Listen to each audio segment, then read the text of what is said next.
Hola a todos, hoy desde Sampaio Asesores queremos comentar los errores típicos que puede cometer un autónomo, fundamentalmente conocerlos para evitarlos. Entonces, si te interesa y no estás seguro de que no estés cometiendo alguno, pues quédate que intentaremos ayudarte en ese sentido.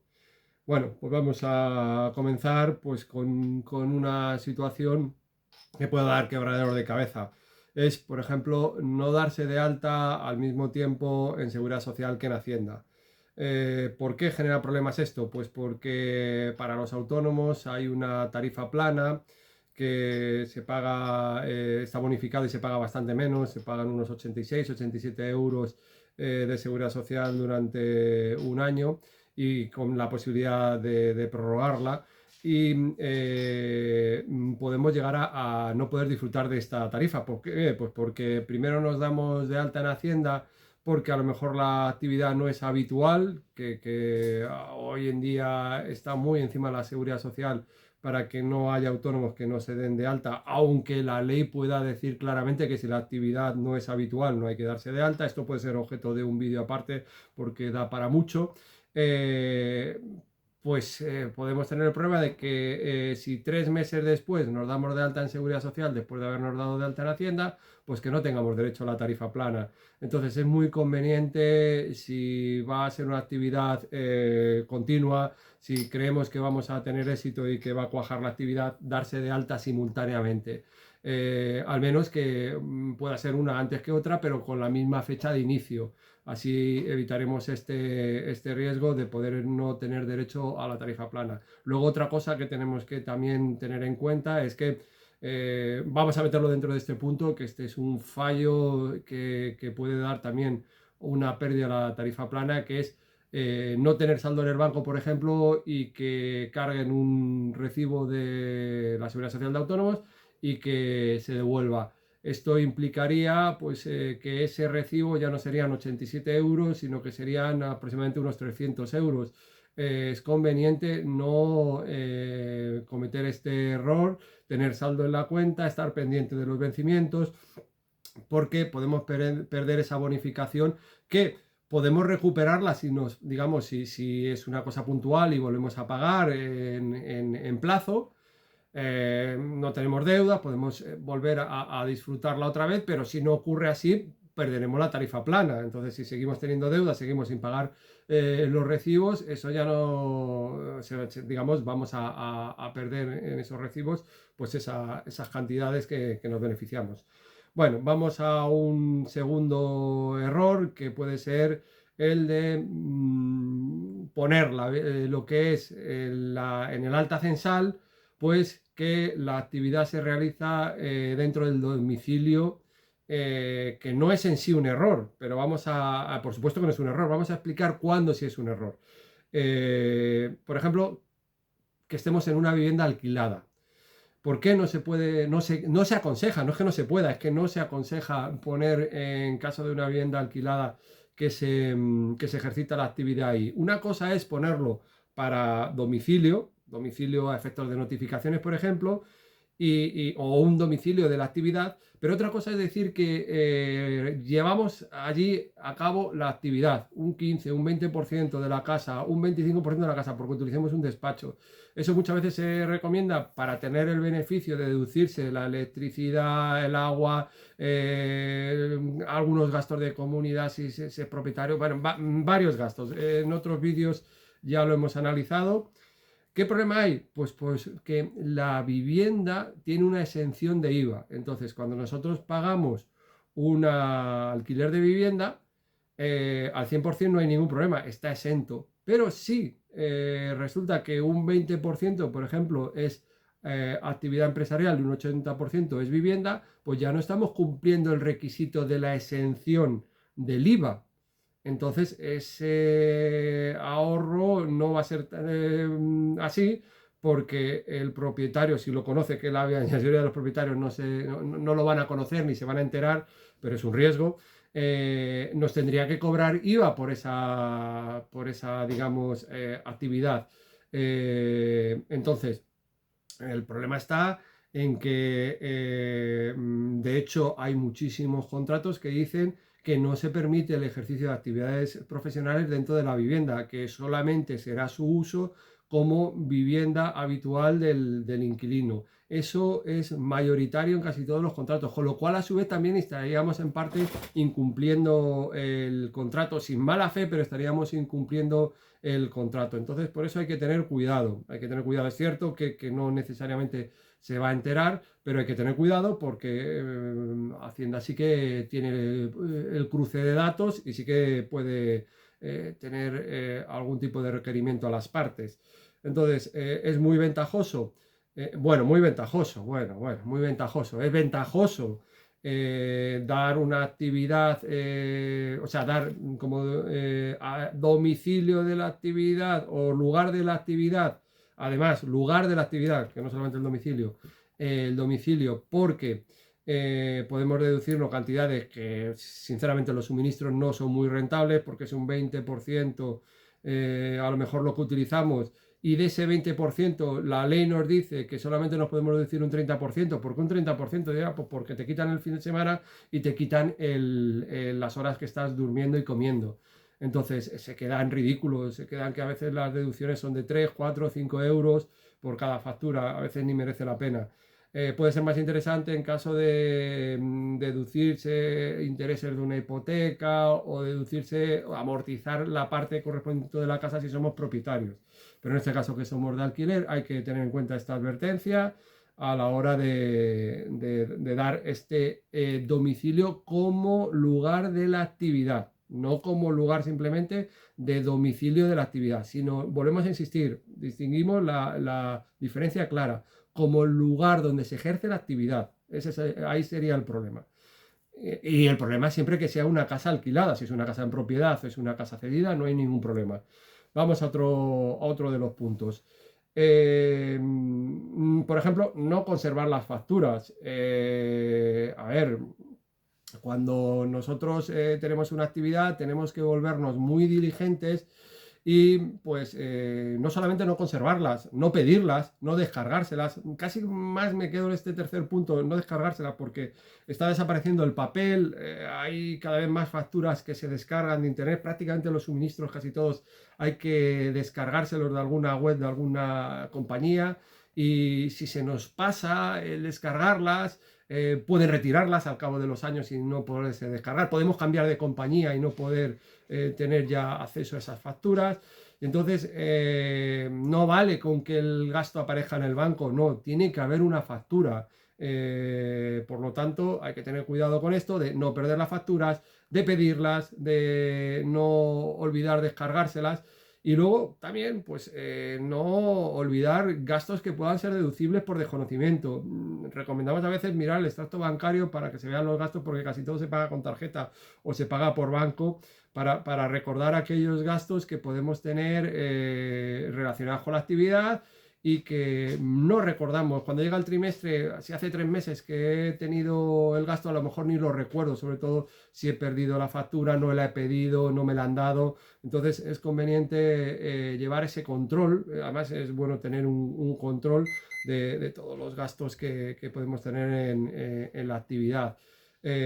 Muy típico, por ejemplo, los propios seguros sociales, que como es una cosa que no llega, no hay factura, va al banco, pues por ejemplo, pues no se olvida, pues porque en el banco está cargado. Entonces es un gasto evidentemente deducible. Más errores que pueden cometer los autónomos, pues bueno, pues no es tener bien configurada un alta en Hacienda, pues básicamente aquí ya pues puede actuar, digamos, el desconocimiento. A ver, parece que un alta no es complicada, pero ostras, encierra muchos peligros. Por ejemplo, por dar ejemplos, configurar un alta, o sea, dar un alta como empresario, como actividad empresarial, cuando realmente es una actividad profesional. ¿Qué diferencia hay entre empresario y profesional? Muy brevemente, pues una actividad profesional es la que realiza una persona sin unos medios de producción demasiado importantes, y una actividad empresarial es una actividad en la que los medios de producción son bastante importantes y, por ejemplo, explotar un camión, un transportista. ¿Qué es un profesional? Pues no necesariamente alguien que tiene una carrera y 5 máster, no, no, no, puede ser una persona simplemente que vende productos. Eso, al no tener infraestructura empresarial detrás, pueden considerarla una actividad. Entonces, tiene sus consecuencias. El empresario no tiene retenciones, la actividad empresarial no tiene retenciones, la actividad profesional sí tiene retenciones. El empresario tiene que presentar, por lo tanto, a lo mejor el modelo 130 y el profesional no tiene que presentar el modelo 130. Si lo hacemos mal el alta y confundimos estos conceptos, podemos estar incurriendo en una posible sanción de Hacienda, porque Hacienda no suele admitir los errores involuntarios. Al final la sanción puede caer igual por desconocimiento. Otro ejemplo también de lo importante que es tener clara el alta es, por ejemplo, no es lo mismo un IVA no deducible perdón, un IVA exento porque lo dice la ley, o un IVA no sujeto porque lo dice la ley. Y puede sonar a lo mismo, ¿vale? IVA cero. No, no, pero no tiene las mismas consecuencias. Por ejemplo, un IVA exento no genera deducciones y un IVA no sujeto sí genera deducciones. La broma es bastante, digamos, la diferencia no es una broma.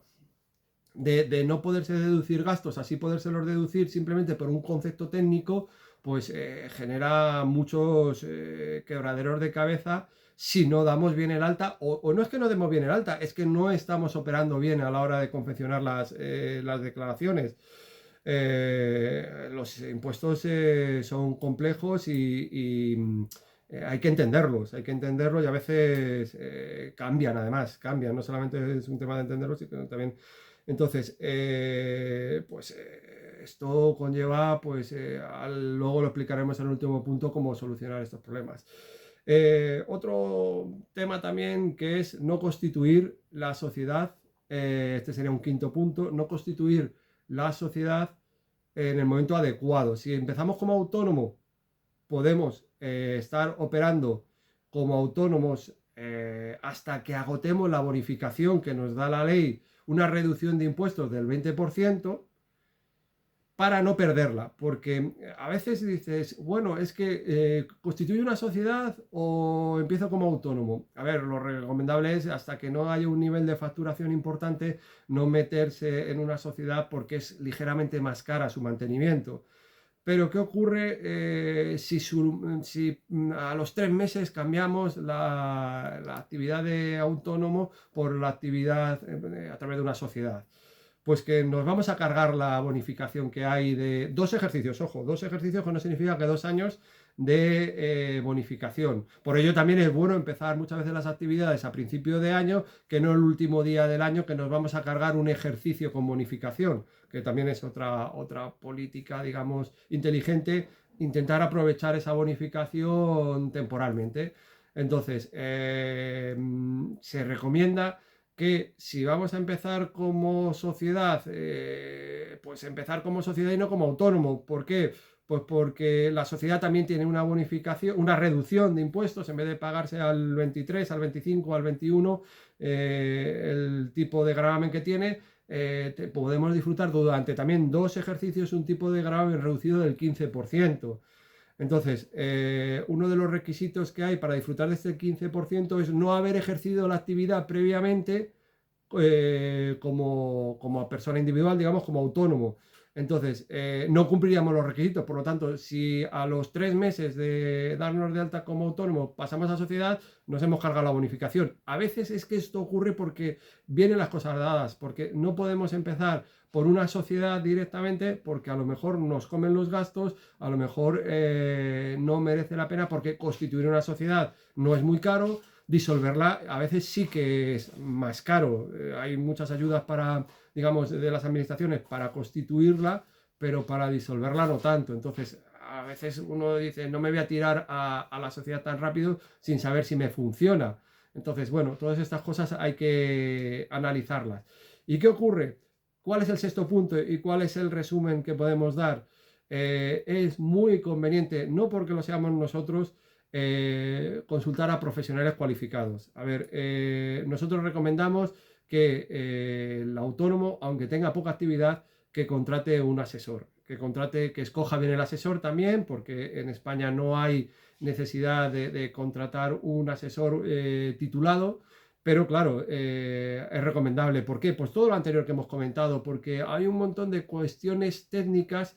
Hay que decir que en España hay miles de normas fiscales que cambian todos los años. Todos los años puede haber cientos de normas que cambian de carácter fiscal. Entonces, el autónomo tiene que encargarse de saber de lo suyo, saber de la fontanería, saber de ventas, saber de medicina, de lo que se dedique.